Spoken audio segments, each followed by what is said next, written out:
Welcome, everybody. Important information for Colorado today. First of all, we have joining us here today at the Colorado Department of Public Health and Environment, Jill Ryan, the Executive Director, Dr. Rachel Hurley, the State Communicable Disease Epidemiologist, Scott Bookman, the Incident Commander for this incident of coronavirus, Mike Willis, the Director of Emergency Operations, Kevin Klein, who is the Director of Division of Homeland Security, Stan Hilke with Department of Public Safety, Summit County Manager Scott Vargo, Summit County Commissioner Elizabeth Lawrence, Peter Banco, the President and CEO of Centura Health, and Representative Julie McCluskey, who represents Summit County in the state legislature. This afternoon, I was notified that we have the first presumptive positive case of novel coronavirus, also known as COVID-19, in the state of Colorado.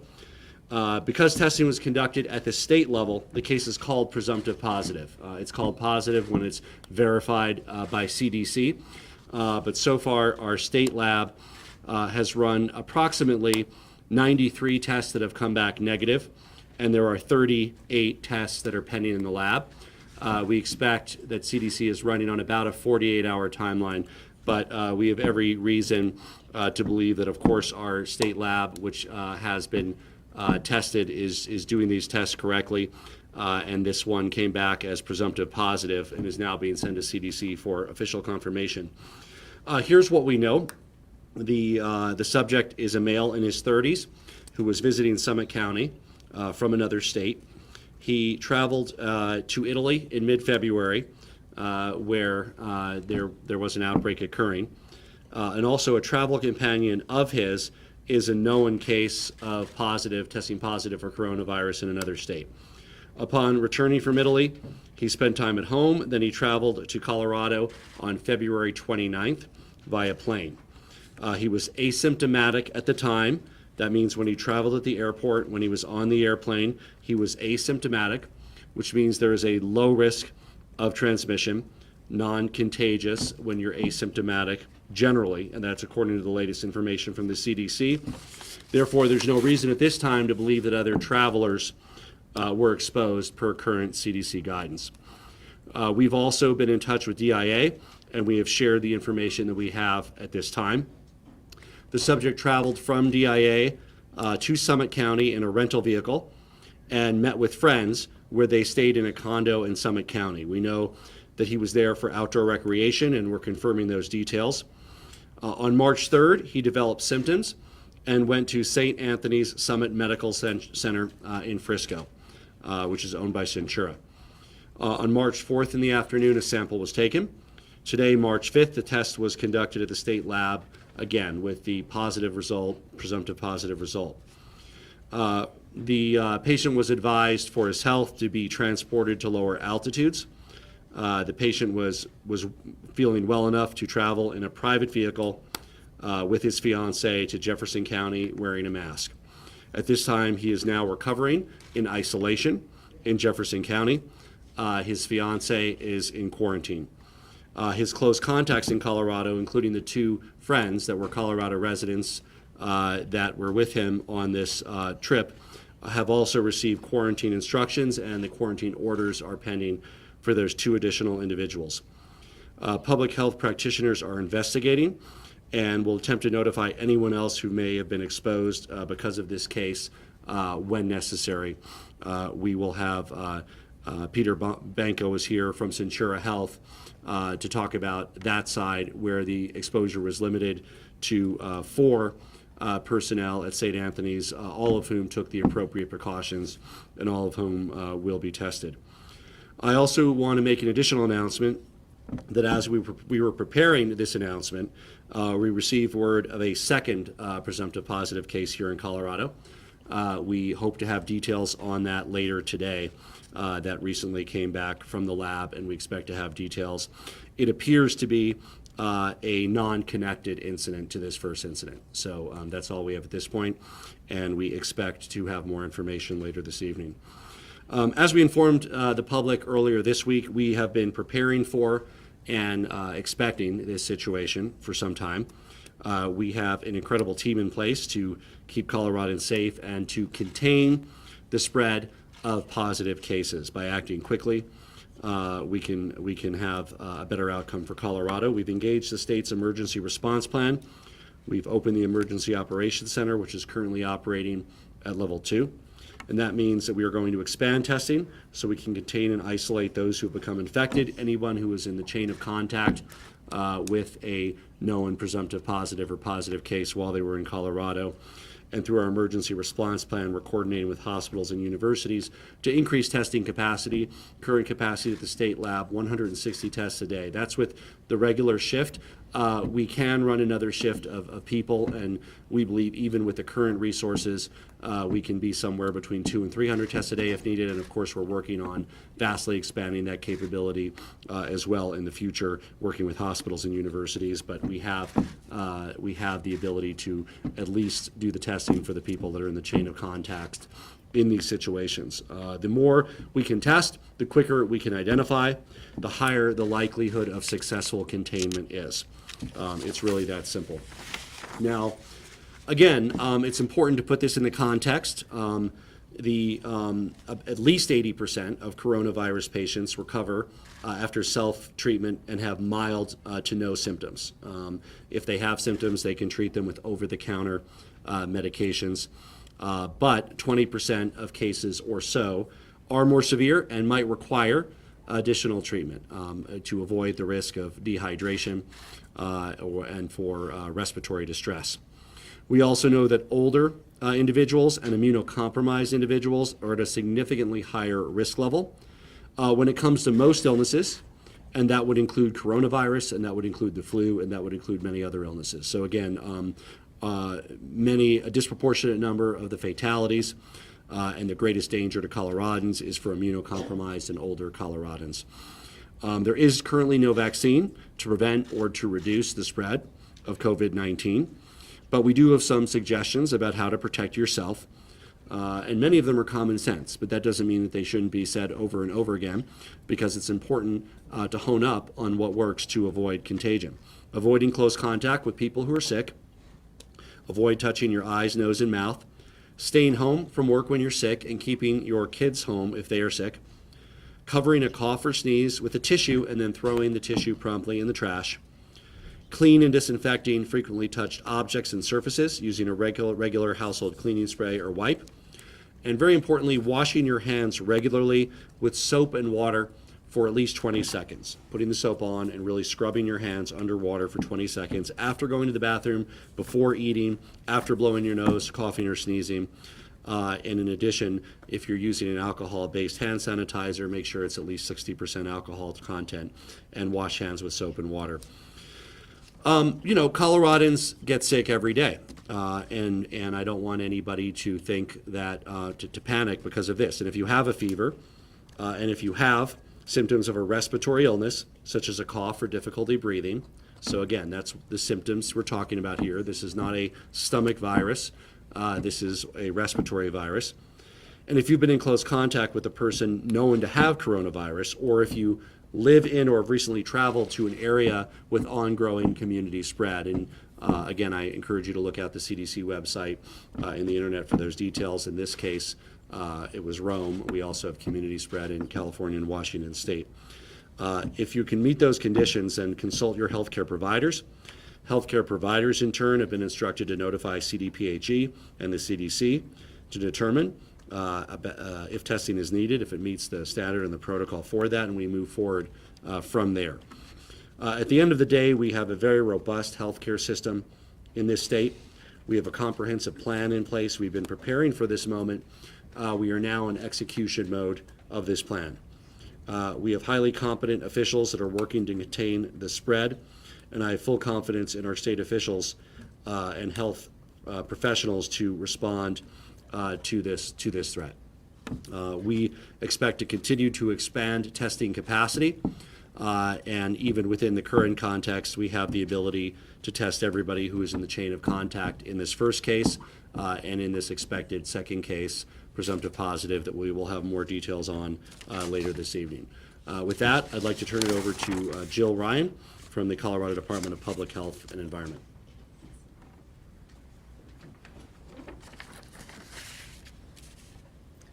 Good afternoon. First of all, I would like to thank the employees of the Colorado Department of Public Health and Environment. We have over 100 employees that have been deployed to this response and are working daily to keep the people of Colorado safe. The state strives to be as transparent as possible and provide the public with up-to-date and accurate information, and that's why we're bringing this information to you as quickly as possible. Our priority over the past couple of months has been to keep the people of our state safe.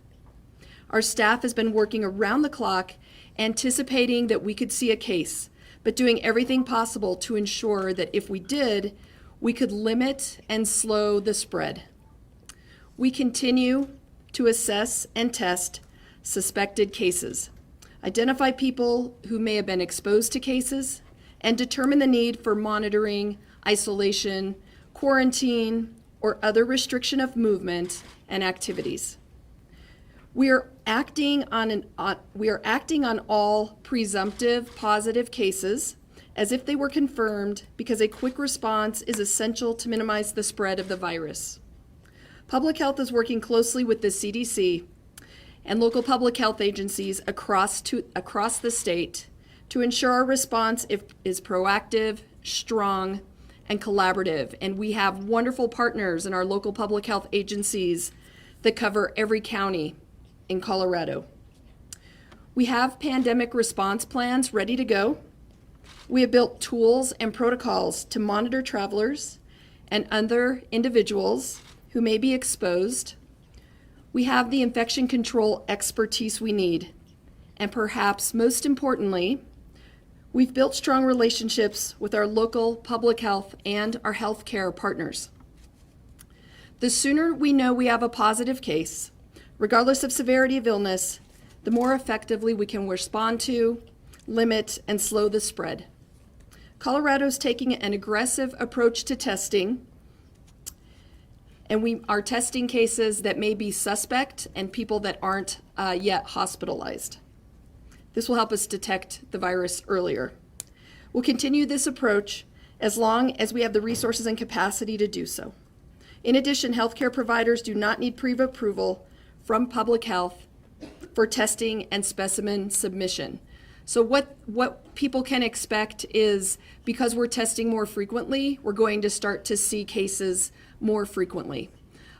With that, I want to turn this over to our state epidemiologist, Dr. Rachel Herlihy, and she can talk more about our control measures of the virus. Thank you. Good afternoon, thank you. The risk to most Coloradans from this case is low.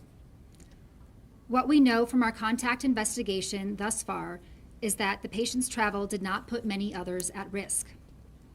We are working with the appropriate local public health agencies to contact all people who were potentially exposed, to make sure they are quarantined and to test as appropriate. Remember, people would have to have direct, close contact with a person with COVID-19 to be at risk. That means a confined space for more than 10 minutes.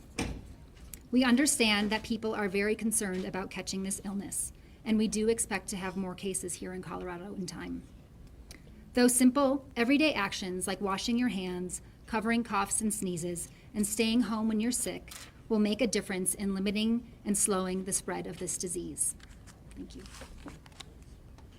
Thank you. I want to introduce Peter Benko from Centura Health to talk about the success of the protocols at St. Anthony's and some of the things that are being done system-wide.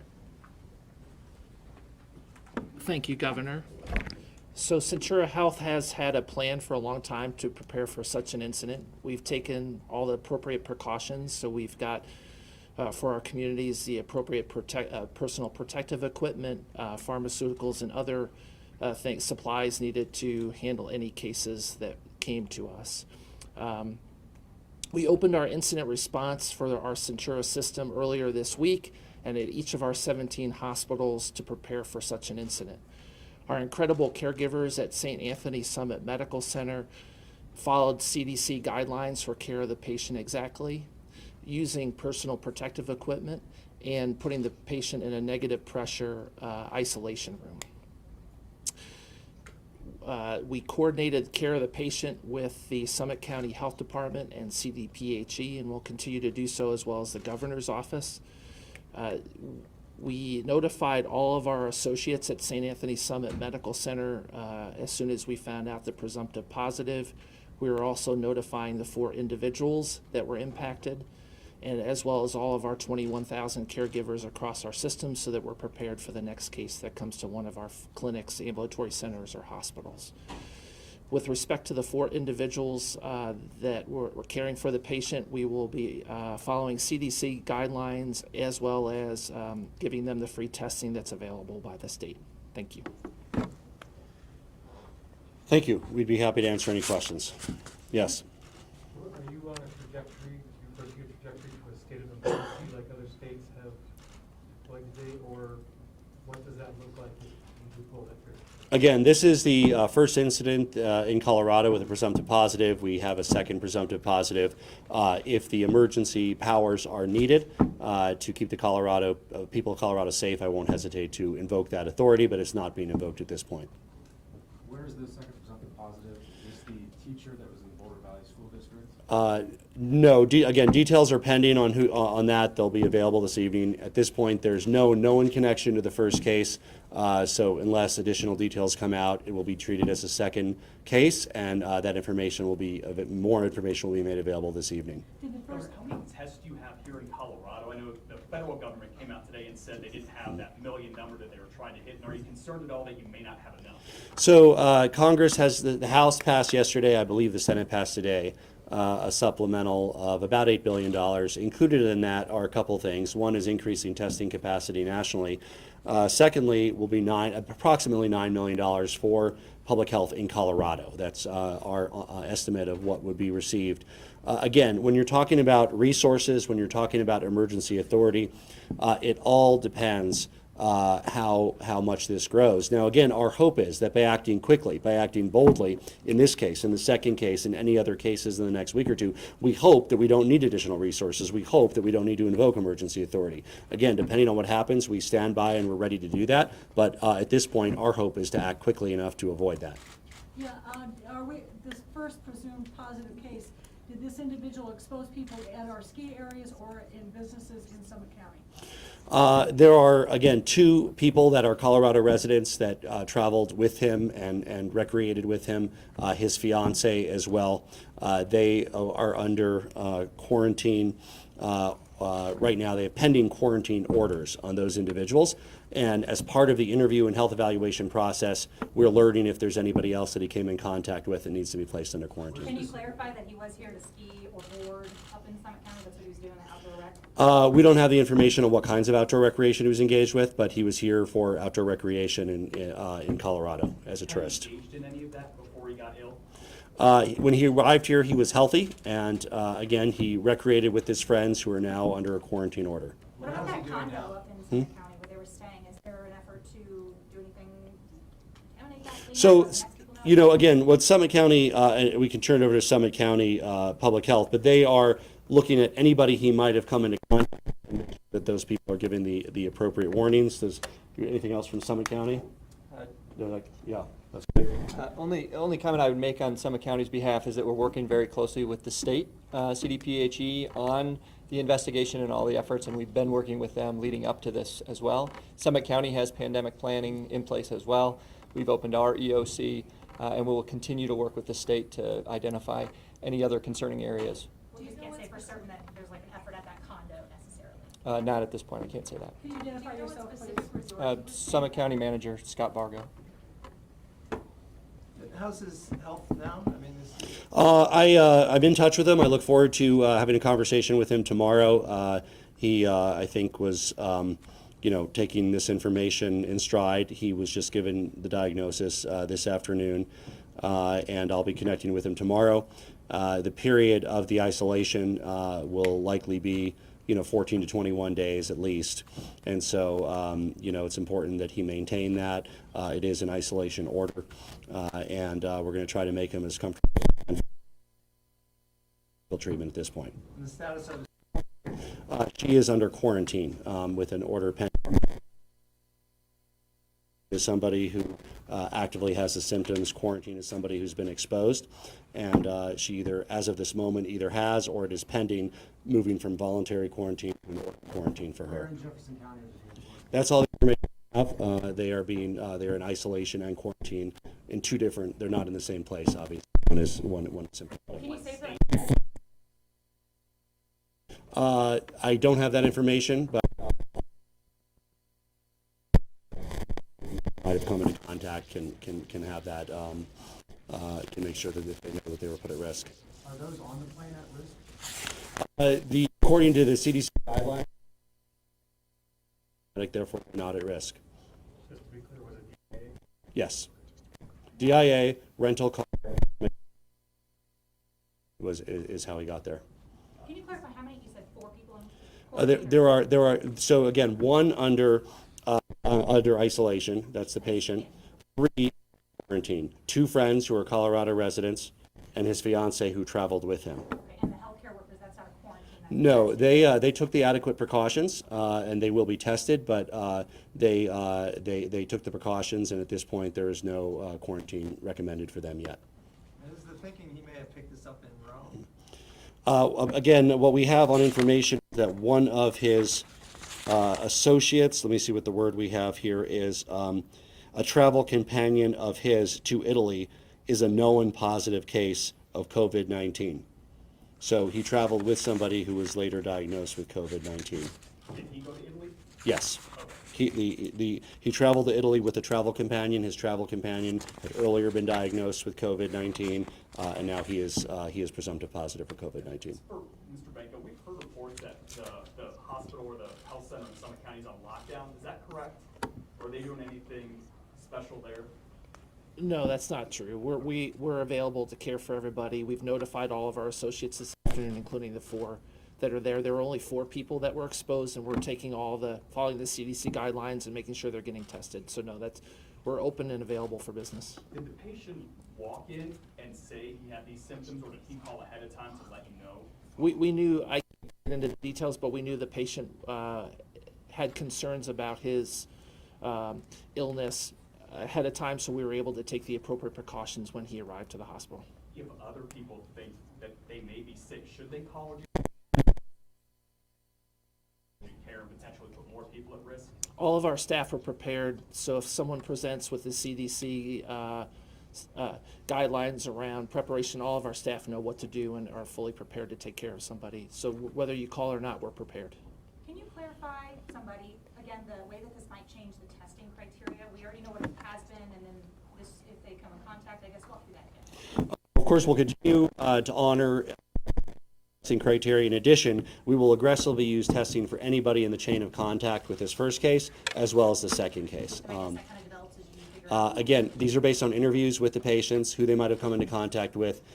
We feel that we have the sufficient ability for at least these 2 cases, and perhaps even a few more, to aggressively test everybody in that chain of contact. You said at the beginning of this that you had great confidence in the state test. Is there any sort of percentage of accuracy? I know this is kind of a new thing.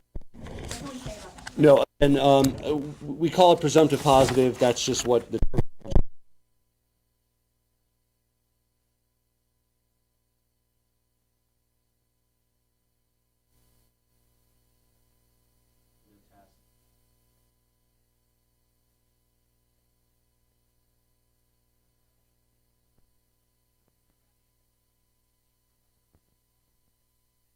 Being in big crowds.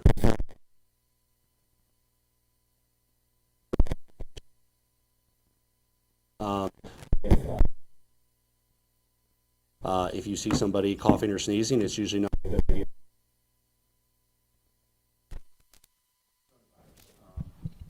In this case, there are, at this point in time, again, there are greater health threats in Colorado, but watching what has happened in other places, we want to make sure that we, to the extent we can, get this into robust advice to prevent this from breaking out in Colorado in a greater way. We'll take 2 more questions. What's the timeline on the CDC confirmation? How long does that take? 48 hours. 48. Within 48 hours, we're hoping 24. Resort this person was staying at in the mountains? Do we have that information? No, we're still working on Yeah. confirming that. Last question. Do you plan to order that insurers waive their fees for testing and treatment? So we have seen what some other states have done. At this point, the free test that Colorado is doing is covering the demand. We hope to increase those. If those are going to be run by other providers, we would look at using our authority to make sure that there was no penalty or charge to patients. I have a question for Summit County. I understand that there's also concern about a possible mumps outbreak there. Are any additional staff or resources going to be sent to Summit County to deal with this issue? So there is an ongoing mumps outbreak within Summit County, within the Keystone area of Summit County, that has strained some of our local public health resources. Part of that is why we're working so closely with the state and the CDPHE to be able to bolster the amount of staff that we have, and the state has been very forthcoming with resources, and we expect to leverage those as needed. Do you know what car company he rented that from and if that car has been disinfected? We don't have that information. Again, that rental car, his fiance drove him back down to where they are now in isolation and quarantine. I don't have the information about that. That's the kind of thing that will be tracked, and we'll make sure that is notified and put through the right cleansing protocol. It is a strong coordination, again, between counties, between the cities. We've been IA about this as well with Summit County, as the really healthcare investigators track down all those who might have been in the chain of contact in these cases, starting with those who were closest, the two companions from Denver, the fiance, but expanding beyond that in terms of where the person might have gone, what they might have done, and who might therefore need testing to try to prevent this outbreak from spreading even further. The first step for those who might have come into contact will be a recommended quarantine pending the test result. If the test result comes back as presumptive positive, it would likely move to an ordered quarantine. And just to clarify, who was the second test that tested positive? That's what we'll have more information on later tonight. At this point, we know there's a second test. There does not yet appear to be any connection to this first case. Okay. That's what we have at this point, and so that information will be available in the coming hours. You mentioned raising capacity of testing per day. Are you testing at capacity at this point, the 160-ish a day? No, it hasn't hit us 160 day, and again, we have the current ability to go beyond that. That is a personnel limited. Eventually, in the aggregate, there's a limit on the number of kits, but we'll get more. But the daily limit is more based on personnel, so we can run multiple shifts. We're confident we can do 200 to 300 a day with current resources, and we expect that'll only grow over time. And you said there's Thank 33 you. pending tests.